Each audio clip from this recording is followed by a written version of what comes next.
உலகமே தன்னை பழி சொல்லி கொண்டிருந்த பொழுது, தனக்காக ஆதரவாக தன் திறமையை மட்டுமே நம்மிடத்தில் உள்ள அந்த பாசிட்டிவ் மட்டுமே பார்த்து சொன்ன ஒரு மனிதர் யாரு அப்படின்னா உசேன் போல்ட். அன்னைக்கு தான் ஒரு விதையாக இந்த ஜஸ்டின் இவருக்குள்ள விழுது. அவர் வந்து என்ன பண்றாருன்னா, நிச்சயமா இவரை நம்ம ஒரு நாள் வெற்றி பெறணும் அப்படின்னு அவர் நினைக்கிறார். அதுக்காக கடினமாக பயிற்சி எடுக்கிறார். ஜஸ்டின் கேட்லின்கிறவர் பயிற்சி எடுத்து ஊக்க மருந்து எல்லாம் இல்லாம அவருடைய உடல் சாதாரண நிலைக்கு வந்து எல்லா பரிசோதனைகள் ஆய்வுகள் உட்படுத்த விட்ட பிறகு மீண்டும் அந்த களத்துக்கு வரார்.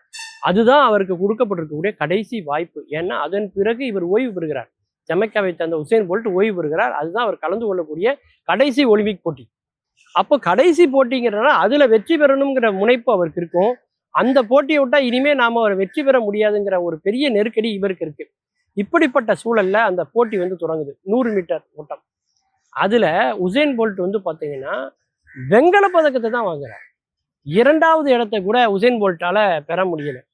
முதல் இடத்தை வந்து ஜஸ்டின் கேட்லின் பெறாரு. 9.92 வினாடிகள்ல அந்த 100 மீட்டர் தூரத்தை அவர் கடக்கிறார்.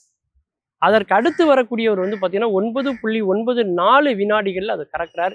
இவர் 9.95 அப்படின்னு சொல்லி ஒரு வினாடியில 2ஆம் இடத்தை உசேன் போல்ட் இழந்துடுறார். 2ஆம் இடம் கூட அந்த இதுல பெறல. 3ஆம் இடத்துக்கு வரார்.